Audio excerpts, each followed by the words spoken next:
Apollo ఆసుపత్రిలో చికిత్స పొందుతూ కన్నుమూశారు చంద్రమోహన్. అపోలో ఆసుపత్రి వద్ద నుంచి టీవీ9 ప్రతినిధి జ్యోతి మనకు మరింత సమాచారం అందిస్తారు. జ్యోతి, ఎగ్జాక్ట్ గా చంద్రమోహన్ ఎలాంటి ఆరోగ్య సమస్యలతో సఫర్ అయ్యేవారు అండ్ ఇప్పుడు ఆయన మృతదేహాన్ని డైరెక్ట్ గా ఎక్కడికి తీసుకువెళ్తారు? హాస్పిటల్ దగ్గరికి ఎవరెవరు చేరుకుంటున్నారు? ప్రముఖ సినీ నటుడు చంద్రమోహన్ కన్నుమూశారు. ఆయన ఈరోజు ఉదయం అపోలో హాస్పిటల్కి వచ్చినట్టుగా తెలుస్తుంది. ఇక్కడికి వచ్చిన వెంటనే ఆయన కన్నుమూసినట్టుగా ఇక్కడ ఉన్నటువంటి వైద్యులు చెప్తున్నటువంటి పరిస్థితి. 9:45 ప్రాంతంలో అతను మృతి చెందినట్టుగా కూడా వైద్యులు ధృవీకరించారు. అయితే గత కొద్ది రోజుల నుంచి ఆయన అనారోగ్య సమస్యలతో బాధపడుతూ ఉన్నారు. ఒకవైపు కిడ్నీకి సంబంధించి డయాలసిస్ కూడా అతను చేయించుకుంటూ ఉన్నారు.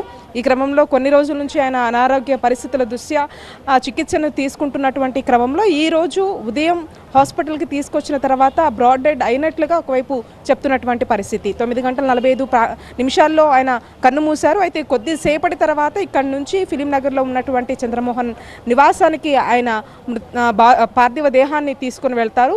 అక్కడ వెళ్ళిన తర్వాత అక్కడ కుటుంబ సభ్యులు కావచ్చు, సినీ ప్రముఖులకు సంబంధించి అక్కడికి వచ్చి ఆయనకి నివాళి అర్పించేటటువంటి అవకాశం కనిపిస్తూ ఉంది. మనం చూస్తున్నాము ఇక్కడ అపోలో హాస్పిటల్ దగ్గరికి మాత్రం ఈ విషయం తెలుసుకున్న తర్వాత చాలామంది, అంటే ఇప్పుడు ఆల్ ఆఫ్ సడన్గా జరిగినటువంటి ఈ విషయం కావడంతో ఇప్పటికే ఆయన కుటుంబ సభ్యులు అయితే ఉన్నారు. అతనికి 2 కుమార్తెలు, ఒక పెద్ద అమ్మాయి, అంటే మధుర మీనాక్షితో పాటు మాధవి, 2 కుమార్తెలు ఉన్నారు.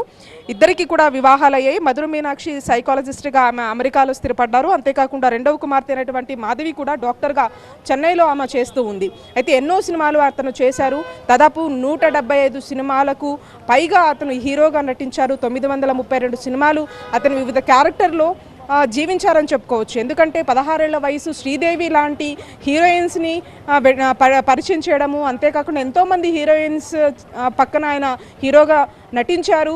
ఒక ప్రత్యేకమైనటువంటి పాత్రను పోషించారు. ఈ రోజు వరకు కూడా ఆ పాత్రను గురించి మనం మాట్లాడుకుంటున్నాము అంటే అది ఖచ్చితంగా చంద్రమోహన్ లాంటి హీరోలకి అది సాధ్యమని చెప్పుకోవచ్చు. 16 ఏళ్ల వయసులో అతను చేసినటువంటి ఆ అమాయకత్వపు క్యారెక్టర్కి సంబంధించి ఈ రోజుకి చంద్రమోహన్ కనిపించిన ప్రతిసారికి కూడా ఆ క్యారెక్టర్ని గుర్తు చేసుకుంటూ మాట్లాడుకుంటూ ఉంటారు.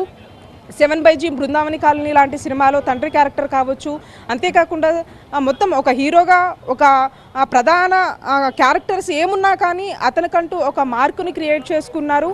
ఎన్నో సినిమాలు అతను ప్రాణం పోస్తారని చెప్పుకోవచ్చు. అటు హీరోగా ఒకవైపు వివిధ క్యారెక్టర్లకు సంబంధించి ఆయనకంటూ ఒక ప్రత్యేక గుర్తింపును సంపాదించుకున్నారు. అయితే 1987లో చందమామ రావే సినిమా తీసిన తర్వాత ఆ సినిమానికి కాను, అంతేకాకుండా అతనొక్కడే సినిమానికి కాను సహాయ నటుడిగా అతనికి నంది అవార్డు కూడా రావడం జరిగింది.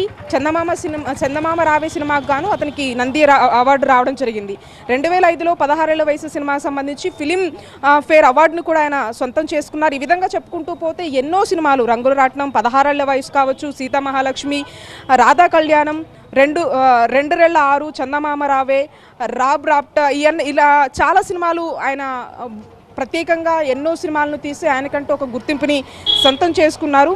అయితే గత కొన్నేళ్ల నుంచి కూడా ఆయన షుగర్తో బాధపడుతూ ఉన్నారు. కొన్నేళ్లుగా అతను కిడ్నీకి సంబంధించినటువంటి డయాలసిస్ జరుగుతూ ఉంది. అంటే ఇటీవల ఈ మధ్య కాలంలో కె విశ్వనాథ్ చనిపోయిన సమయంలో కూడా కె విశ్వనాథ్ భౌతిక కాయానికి నివాళులు అర్పించేందుకు వచ్చినటువంటి చంద్రమోహన్ అప్పుడు కూడా ఆయన చాలా ఇదిగా అనారోగ్యంతో బాధపడుతున్నటువంటి వ్యక్తిగా కూడా అక్కడ మనకు కనిపించారు.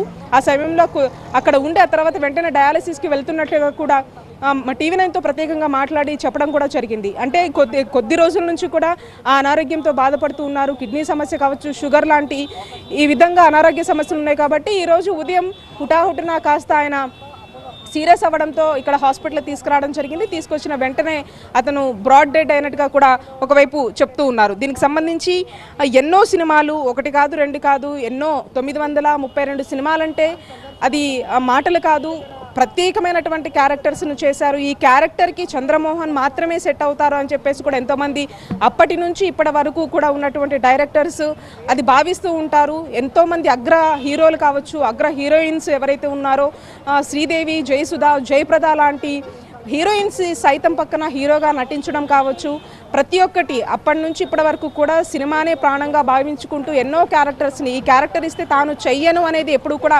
చెప్పకుండా ప్రతి క్యారెక్టర్లో కూడా నీలమై చేసేటటువంటి వ్యక్తి చంద్రమోహన్ అని చెప్పుకోవచ్చు. ఈరోజు చంద్రమోహన్ లేరు అనే విషయాన్ని మాత్రం ఖచ్చితంగా టాలీవుడ్లో మరొక దిగ్గజాన్ని కోల్పోయిందని చెప్పుకోవచ్చు. ఎందుకంటే ఎన్నో క్యారెక్టర్స్ ఆయన సొంతం కాబట్టి ప్రతి ఒక్కరిని ఆప్యాయతగా పలకరించేటటువంటి వ్యక్తి.